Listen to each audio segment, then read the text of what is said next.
International court of justice में Israel के खिलाफ साउथ अफ्रीका की तरफ से लगाए गए इल्जामात पर समाअत जारी है।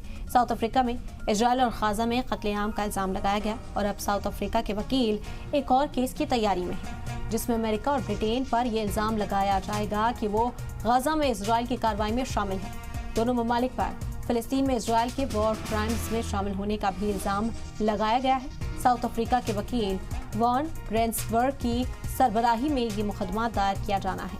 हाल ही में एक इंटरव्यू में वॉन रेंसबर्ग ने कहा कि यूएस को अब उसकी तरफ से किए जाने वाले जंगी जराइम के लिए जिम्मेदार ठहराया जाना चाहिए। कई वकीलों ने हमारे साथ आने का फैसला किया, जिसमें से कई मुस्लिम हैं, लेकिन मैं नहीं हूँ। वो मुस्लिम होने की वजह से मजबूर हो सकते हैं, लेकिन मैं नहीं, क्योंकि मेरा मानना है कि जो हो रहा है वो गलत है।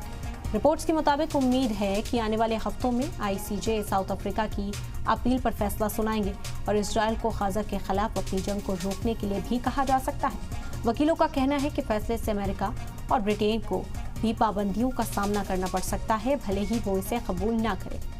साउथ अफ्रीका का कहना है कि इजरायल को बनाने में इन दोनों ममालिक का भी रोल रहा है, जो पूरे वेस्ट एशिया में कशीदगी पैदा करने के लिए कसूरवार भी है, चाहे वो इराक पर अमेरिका का हमला हो या फिर अफगानिस्तान पर दहशतगर्दी के नाम का हमला।